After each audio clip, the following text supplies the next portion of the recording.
Assalamualaikum warahmatullahi wabarakatuh. Pemirsa Al Munawir TV yang berbahagia dimanapun Anda berada, pada kesempatan kali ini Alhamdulillah kita masih bersama dan bisa berjumpa lagi, bisa bermuajah lagi bersama dalam program Kulkes spesial Haul Al-Maghfurlah Kiai Haji Muhammad Munawir yang ke-83. Pada kesempatan yang spesial kali ini Alhamdulillah bersama kami telah hadir salah satu dari dzurriyyah muda Bani Munawir yang juga aktif mengajar di Pondok Pesantren Al Munawir dan sekaligus juga menjadi pengasuh Pondok Pesantren Universitas Nahdlatul Ulama Yogyakarta. Beliau Gus Faik Muhammad M.Hum. Wilujeng Gus Faik. Alhamdulillah. Di kesempatan kali ini bersama Gus Faik kita akan membahas mengupas tuntas tentang sejarah dan hikmah dari beliau Simbah Kiai Haji Muhammad Munawir bin Abdullah Rasyad. Langsung saja Gus Faik, kita tahu bahwa Mbah Muhammad Munawir ini adalah seorang tokoh ulama yang mana beliau adalah Ahlul Quran. Mungkin bisa dijelaskan atau diceritakan sedikit mengenai biografi beliau, biografi singkat beliau, Gus Faik. Jadi Mbah Muhammad Munawir bin Abdullah Rasyad ini merupakan putra dari Kiai Abdullah Rasyad dan putra daripada Kiai Hasan Basori yang menjadi ajudan dari Diponegoro. Pangeran Diponegoro. Jadi Kiai Hasan Basori ini merupakan sosok ulama yang ikut berjuang di dalam perang Diponegoro, tetapi ketika selesai masa-masa perang beliau memiliki keinginan untuk menghafal Al-Quran. Akhirnya beliau beriyadoh, bermujahadah agar bisa menghafalkan Al-Quran. Ini ya kurang lebih sekitar 10 tahun. 10 tahun? Riyadohnya. Dan ketika riyadoh itu beliau mendapatkan ilham, mendapatkan petunjuk bahwa kelak yang bisa menghafal Al-Quran adalah anak cucunya, yang diberi kemudahan di dalam menghafal Al-Quran. Dan selain itu bahwa Mbah Munawir ini berada di masa-masa di mana saat itu lahir ulama-ulama besar Nusantara. Di antaranya Kiai Hasyim Asy'ari, di antaranya Kiai Abdul Wahab Hasbullah, dan kiai-kiai besar lainnya di seantero Nusantara yang berguru kepada Syekhona Khalil Bangkalan. Jadi Mbah Munawir ini termasuk beberapa murid yang dididik oleh Syekhona Khalil Bangkalan. Selain itu pula Mbah Munawir ini juga dididik oleh seorang ulama besar yang namanya Mbah Kiai Soleh Darat Semarang.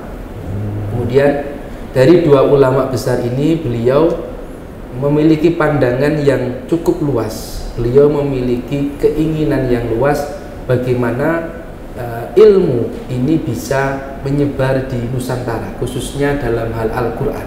Karena memang ketika mondok di Bangkalan ini Mbah Munawir memang sudah ada petunjuk dari Kiai Khalil bahwa kelak anak ini atau santri ini yang kelak akan menjadi ulama besar dalam bidang Al-Quran. Jadi memang Mbah Munawir lahir dari generasi emas Nusantara. Di samping ada Kiai Hasyim Asy'ari, kemudian ada Kiai Wahab Hasbullah, ada Kiai Maksum Lasem, dan kiai-kiai besar para pendiri pesantren di Nusantara. Inilah yang menjadikan Mbah Munawir ini memiliki cita-cita yang luhur bersama kawan-kawannya yang kelak sepulang dari Mekah, inilah nanti murid-murid daripada Kiai Soleh Darat, murid-murid daripada Kiai Khalil Bangkalan ini mengembangkan misi dakwahnya masing-masing. Misalnya Kiai Hasyim Asy'ari mendirikan pesantren yang dimana murid-muridnya ini ikut menyebarkan, ikut mendirikan pesantren-pesantren yang ada di Indonesia. Juga tidak bisa dilupakan ada nama Kiai Haji Ahmad Dahlan yang mendirikan Muhammadiyah. Ini juga merupakan teman sepermainan Kiai Haji Munawir kawan ketika mondok di Kiai Soleh Ndara dan juga kawan ketika mondok di Mekah. Kiai Ahmad Dahlan pulang kemudian mendirikan Muhammadiyah. Nah, Kiai Haji Munawir ini juga merupakan pelopor daripada pesantren-pesantren tahfidzul Quran yang ada di Nusantara. Jadi kebanyakan di Nusantara ini sanad Al-Quran, pengambilan ilmu Al-Quran itu banyak yang mengambil nanti terpusat kepada Kiai Haji Muhammad Munawir. Berarti masyhur gitu. Masyhur, ya. Makanya ada yang menjuluki beliau itu sebagai Nur Quran Tanah Jawa. Bahkan sampai-sampai beliau sudah bergelar Al-Muqri, ya, artinya bisa mengamalkan membaca Al-Quran dengan qiraah sab'ah. Jadi di samping qiraah masyhurah, Kiai Haji Muhammad Munawir ini juga menguasai betul daripada qiraah sab'ah. Dan dengan ilmu Al-Quran itu nanti menjadi embrio lahirnya pesantren-pesantren yang ada di Nusantara, semisal pesantren Yambuk Kudus di bawah asuhan Kiai Haji Arwani, kemudian diteruskan oleh putra-putrinya sekarang. Kemudian ada pesantren Al-Mu'ayyad, ada pesantren Al-Asy'ariyah di Wonosobo, Kalibeber. Kemudian di Nganjuk juga ada Kiai Zuhdi Kertosono. Kemudian ada Kiai Aminuddin dan banyak sekali pesantren-pesantren Al-Quran yang dimana embrionya adalah kepada sanadnya Kiai Haji Muhammad Munawir Karapiak. Dan Kiai Haji Muhammad Munawir ini di dalam menuntut ilmu, beliau tidak terpecah-pecah, artinya beliau ini sangat konsentrasi dalam satu fan. Artinya beliau konsentrasi dari kecil kemudian sampai mondok ke Mekah, ini beliau terkonsentrasi di dalam bidang penghafalan Al-Quran. Jadi kurang lebih 21 tahun beliau menuntut ilmu ini memang terkhusus kepada ilmu tentang tahfidzul Quran. Tahfidzul Quran. Maka ada suatu riwayat bahwa Mbah Munawir ini memang menghafal Al-Quran hanya dalam tempo 40 hari. 40 hari karena sejak kecil, bahkan sejauh sebelum mondok ini beliau sudah sering menghatamkan Al-Quran. Maka dari itu ketika niat beliau ingin menghafalkan Al-Quran, ini sebenarnya ayahnya ini tidak setuju karena beratnya syaratnya sebagai orang yang menghafalkan Al-Quran, penjagaannya juga berat. Jadi ketika beliau mengirimkan surat kepada ayahnya untuk niat menghafal Al-Quran, ayahnya ini tidak setuju. Tapi sebelum ayahnya mengirim surat yang kedua, ternyata sudah ada balasan dari Kiai Haji Munawir yang mengatakan istilahnya bahwa Bapak saya ini sudah terlanjur hafal Al-Quran. Maka setelah itu ayah beliau Kiai Abdullah Rosyad mendukung penuh beliau untuk mengembangkan, untuk mendakwahkan Al-Quran khususnya di Nusantara. Bahkan tercatat beliau di Mekah itu 21 tahun. Ada yang mengatakan bahwa beliau ini sampai menjadi imam di Masjidil Haram. Imam di Masjidil Haram. Jadi ini memang suatu hal yang sulit pada saat itu, di mana pengakuan untuk menjadi imam di Masjidil Haram ini tidak mudah. Artinya perlu kualifikasi keilmuan yang tinggi dan tidak sembarang orang bisa mencapai hal tersebut. Seperti itu. Mbah Yai Muhammad Munawir ini dikenal sebagai Ahlul Quran, juga dikenal sebagai ulama atau guru besar ya, guru besar ulama Nusantara. Apa yang bisa diteladani dari Mbah Munawir ini untuk khususnya untuk para santri-santri hufat atau santri-santri tahfidz, santri-santri kerabiak pada umumnya, Gus Faid? Ya. Jadi memang di dalam mendidik santri-santri ini Mbah Munawir memang terkenal sekali akan disiplinnya. Jadi beliau itu sangat disiplin khususnya di dalam hal-hal yang berkaitan dengan Al-Quran. Contoh misalkan beliau selalu menekankan santri itu untuk selalu berwudu setiap memegang Al-Quran. Nah ketika itu ada salah seorang santri yang memiliki hafalan Al-Quran 23 juz.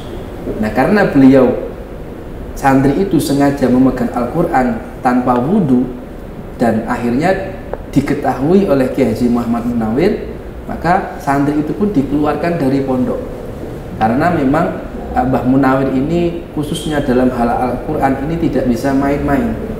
Artinya ketat sekali persyaratan untuk menjadi ahli Al-Quran, untuk menjadi penghafal Al-Quran. Di samping disiplin, Kiai Haji Muhammad Munawir ini sangat meluangkan waktunya untuk pengajaran Al-Quran. Bahkan setiap hari beliau tidak hanya 1 jam, 2 jam, tapi berjam-jam. Bahkan kadang beliau mengajar itu sampai larut malam. Ini hanya untuk mendengarkan atau mendapatkan setoran daripada murid-muridnya. Dan memang ketika mengaji kepada Mbah Munawir ini, tingkat kesulitannya ini sangat tinggi sekali, Mas. Artinya persyaratan untuk diterima hafalan ini luar biasa beratnya. Bahkan ada satu ayat itu diulang sampai 70 kali. 70 kali. 70 kali. Jadi memang rata-rata santri-santri di zaman Mbah Munawir ini dalam menghafalkan Al-Quran ini tidak bisa hanya 1 tahun, 2 tahun, tapi lama. Butuh proses yang lama karena tingkat sulitnya di dalam pengambilan ijazah, di dalam pengambilan hafalan Al-Quran kepada Kiai Haji Muhammad Munawir Grabir. Di samping itu, Mbah Munawir juga menekankan kepada santri-santrinya untuk selalu ingat kepada leluhur. Ini dibuktikan dengan setiap Kamis sore beliau mewajibkan santri-santrinya untuk berziarah, untuk membaca Yasin, untuk mendoakan para kiai, para leluhur yang memang sudah mendahului kita semua. Jadi memang Mbah Munawir pun ketika nanti mau berkunjung ke rumah santrinya, ini ada syaratnya, Mas. Jadi Mbah Munawir itu akan berkunjung ke tempat santrinya ini apabila santri itu sudah bisa disemak 30 juz. Disemak 30 juz, maka Mbah Munawir akan berkenan untuk berkunjung ke tempat muridnya. Nah, ini memang suatu hal yang memang berat, disiplin, tapi dengan seperti itulah murid-murid beliau ini di setiap daerahnya menjadi nur-nur Al-Quran, menjadi panji-panji Al-Quran. Bahkan menurut Mbah Kiai Haji Muhammad Munawir, yang dinamakan penghafal Al-Quran sejati ialah dia yang sudah bisa disemak hafalannya di dalam sholat. Sholat ya, Di dalam sholat. Jadi cara deres Qurannya, cara penjagaan hafalannya itu di dalam pelaksanaan sholat. Wah, ini juga memerlukan ketelitian, memerlukan suatu konsentrasi yang luar biasa, sehingga orang bisa disemak Al-Qurannya ketika waktu sholat. Jadi nggak sembarangan ya? Tidak sembarangan. Jadi memang ya itulah Kiai Haji Muhammad Munawir yang sangat menekankan sekali disiplin, kemudian kesabaran, dan juga harus ada tekad yang kuat untuk benar-benar seorang santri ini untuk menjadi ahli Al-Quran. Seorang kiai ya, Mbah Munawir ini selain mengajar Al-Quran dengan yang panjenengan jelaskan tadi, pasti ada satu tirakat atau riyadhah yang mungkin dilakukan beliau. Kalau Mbah Munawir sendiri, pas tahu panjenengan ada riyadhah atau tirakat khusus? Jadi untuk riyadhah, Mbah Munawir memang lebih menekankan kepada riyadhah membaca Al-Quran, riyadhah deres Al-Quran. Jadi Mbah Munawir ini memang memiliki riyadhah khatam Al-Quran setiap 7 hari sekali dalam waktu 3 tahun. Kemudian setelah selesai khatam Al-Quran 3 hari sekali selama 3 tahun. Kemudian khatam Al-Quran 1 hari sekali selama 1 tahun. 3 tahun. 3 tahun. Dan yang terakhir beliau selalu membaca Al-Quran di dalam waktu 40 hari tanpa berhenti. Kecuali hal-hal yang memang harus berhenti. misalkan ke kamar mandi, sholat dan sebagainya. Nah ini salah satu merupakan riyadhah atau ikhtiar dari Kiai Haji Muhammad Munawir Kerapiak untuk beliau, keluarganya, dan untuk santri-santrinya. Dan tentunya jadi tadi juga tidak lepas daripada riyadhah orang tua maupun kakek beliau yang memang banyak sekali bermujahadah untuk kesuksesan anak cucunya di dalam menjadi ahli Al-Quran. Al-Quran. Kalau putra-putrinya Gus, kita tahu bahwa sekarang ini keluarga Mbah Munawir ini sangat besar sekali. Kalau putra-putrinya itu sejauh mana bisa berkiprah di dalam dunia Al-Quran? Kalau kita mengenal ada dari mulai yang Yai Abdul Qadir sampai yang Yai Zainal, Yai Warson. Nah ini bisa dijelaskan kiprah-kiprah beliau, Gus? Jadi salah satu bentuk perjuangan Mbah Munawir ini bagaimana sebagai generasi selanjutnya para putra putrinya ini agar dapat melanjutkan perjuangan beliau. Yang memang beliau lakukan adalah yang pertama, beliau meluangkan waktu di pagi hari ini memang khusus untuk mengajarkan untuk putra putrinya, khususnya di dalam penghafalan Al-Quran, di dalam pembacaan Al-Quran. Jadi memang pada masa itu putra putri Mbah Munawir yang masih kecil-kecil ini memang mendapatkan waktu khusus, yaitu di pagi hari khusus untuk keluarga daripada Kiai Haji Muhammad Munawir. Kemudian Mbah Munawir ini juga pernah berkata bahwa semua putra putri saya yang laki-laki ini saya suruh pakai kopiah. Nah ini ada makna simbolisasi bahwa Mbah Munawir ini juga memiliki keinginan yang kuat agar putra putrinya meneruskan estafet keulamaan daripada beliau. Dan ini dibuktikan bahwa putra putrinya ini hampir semua menjadi ulama atau menjadi kiai dan memiliki pesantren masing-masing. Ada yang menjadi ahli fikih, misal Kiai Haji Zainal Abidin Munawir. Ada juga yang menjadi ahli tata bahasa Arab, yang dimana beliau juga menyusun salah satu kamus Arab Indonesia terbesar di dunia. Kemudian putra putri yang lain ini juga banyak mengembangkan di dalam hafalan Al-Quran. Jadi dari perkataan Mbah Munawir bahwa putra putri saya yang laki-laki saya suruh pakai kopiah, dan yang untuk perempuan ini saya yang mencarikan jodohnya, ini merupakan suatu apa yang sudah menjadi pemikiran Mbah Munawir dari dulu agar kelak putra putrinya ini bisa meneruskan perjuangan. Karena yang pertama, makna kopiah itu adalah makna keulamaan. Yang kedua, makna jodoh ini artinya bahwa perempuan itu nanti kelak akan menjadi pengayom daripada suaminya, akan mendampingi suaminya untuk berjuang di masyarakat. Dan memang banyak putri dari Mbah Munawir ini yang memang mendapatkan suami dari para kiai, dari kalangan ulama. Ini juga tidak terlepas dari didikan dari Kiai Haji Muhammad Munawir. Bahkan salah satu putrinya yang namanya Ibu Nyai Hindun ini beliau didik khusus di dalam cara-cara kebudayaan keraton. Ya, khususnya ketika ada tamu, nah ini Mbah Munawir mengajarkan cara-cara memberikan suguhan kepada tamu ini dengan adat-adat Jawa, adat-adat yang luhur yang ada di Jawa. Nah ini dijawantahkan oleh Bunyai Hindun Munawir.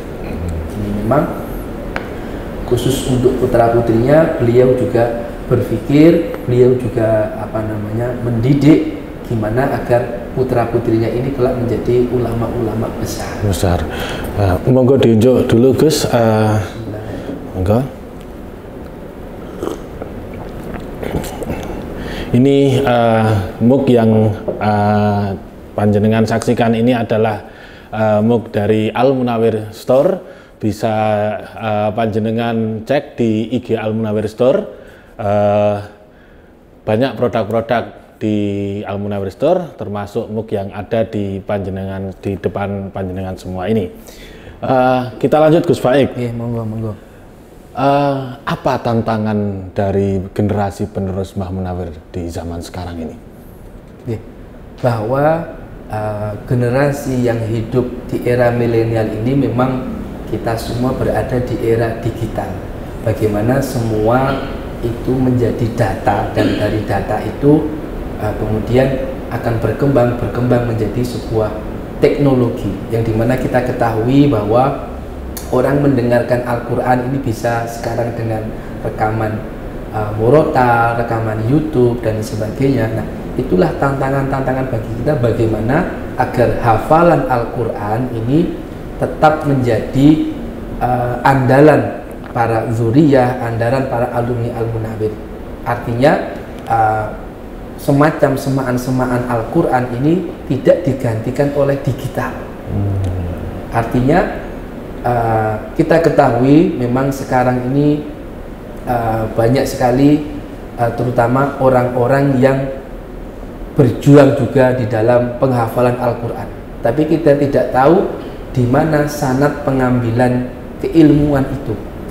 Maka tantangannya bagi kita adalah bagaimana agar sanad keilmuan dari Ki Haji Muhammad Munawwir ini juga sampai kepada siapapun, sehingga orang yang menghafal Al-Quran ini benar-benar sanad rohaniyahnya, sanad gurunya ini pengambilannya sampai kepada baginda Nabi Muhammad SAW. Dan ini merupakan tantangan bagi zuriyah, tantangan bagi alumni, bahwa penting sekali dalam intisar ilmu atau penyebaran ilmu ini sebuah sanad yang memang ini menjadi legitimasi dari keilmuan seseorang, apakah itu dari Rasulullah atau tidak. Karena kalau sanad ini tidak disebarkan, sanad ini tidak diberikan kepada generasi selanjutnya, maka nanti orang akan, wah, tidak usah menghafal, sekarang kan sudah ada digital, tidak usah membuka kitab, sekarang sudah ada program di komputer. Nah, ini merupakan sebuah tantangan yang luar biasa, bagaimana metode-metode lama yang diberikan oleh para ulama dahulu ini tetap bisa dipakai di era sekarang. Ya. Artinya metode cara pengajian model santri mengaji di hadapan guru. Nah, kemudian nanti guru mentasheh bacaan ini agar tetap berlangsung, karena inilah cara-cara pengambilan sanad keilmuan yang ada pada saat itu, dan bisa dipakai pula pada zaman sekarang, insya Allah ila akhiri zaman. Insya Allah alumni-alumni Krapyak ini nanti akan menjadi panji-panji Al-Quran di setiap daerahnya, di mana inilah sanad, inilah kebesaran Islam. Kebesaran Islam itu ada di sanad. Ini keilmuan seseorang itu ada di sanad, tentang bagaimana, apakah keilmuan itu dia dengan belajar sendiri ataukah diambil dari seorang guru yang mumpuni. Terakhir nih Gus, apa pesan panjenengan buat santri-santri, khususnya santri Krapyak Al-Munawwir dan seluruh santri khususnya yang dalam proses menghafal Al-Quran? Ya, pesan saya yang pertama, untuk terus berjuang seperti apa yang dilakukan oleh Kiai Haji Muhammad Munawwir Krapyak, karena memang Pondok Pesantren Krapyak ini embrionya ada Al-Quran, maka Al-Quran hendaknya menjadi pegangan kita, pegangan kehidupan kita di dalam kehidupan sehari-hari. Karena dengan Al-Quran lah kita akan mendapatkan keberkahan, dengan Al-Quran lah nanti kita akan di akhirat ini akan mendapatkan syafaat daripada Al-Quran. Jadi bagi kita untuk lebih menyayangi lagi, untuk lebih memperdalam lagi, khususnya terhadap ilmu Al-Quran, tahfizul Quran. Nanti setelah kita menguasainya, baru kita menambah keilmuan dengan mempelajari tafsir, asbabun nuzul, muhkam, mutasyabih dan sebagainya, cabang-cabang daripada ilmu Al-Quran. Dan kita jangan puas dengan hanya dengan sesudah hafal Quran terus mandek, enggak, tapi sesudah kita menghafal Al-Quran kemudian tabarukan, setelah itu kita menambah keilmuan agar kita mengetahui apa maksud daripada Al-Quran itu sendiri. Dan kita juga harus tetap berpegangan terhadap ilmu-ilmu yang sudah disampaikan oleh guru-guru kita. Artinya kita jangan silau dengan keilmuan-keilmuan yang baru-baru ini muncul, yang terkadang tidak diketahui sumbernya dari mana, gurunya siapa. Nah, ini menjadi tantangan bagi generasi selanjutnya agar Al-Quran yang menjadi cita-cita Mbah Munawir ini bisa menjadi nur bagi semua masyarakat Indonesia, dan Al-Quran ini bisa menjadi pedoman daripada hidup kita sehari-hari.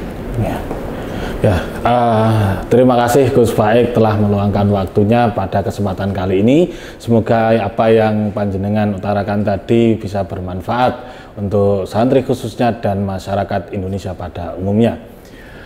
Pemirsa Al-Munawir TV yang berbahagia, itulah tadi Kulkes Bincang Santai ala Santri dengan Gus Faik Muhammad M. Hung. Dari saya selaku pembawa acara mengucapkan terima kasih, dan Haul Al-Maghfurlah Kiai Haji Muhammad Munawir bin Abdullah Rasyad akan diadakan tanggal 13 Januari 2022 yang akan ditayangkan langsung melalui YouTube Al-Munawir TV. Bagi para muhibbin, alumni, wali santri dan seluruh masyarakat Indonesia bisa menyaksikan lewat channel tersebut. Sekian dari saya, kurang lebihnya mohon maaf. Wallahul muwaffiq ila aqwamit thoriq. Wassalamualaikum warahmatullahi wabarakatuh.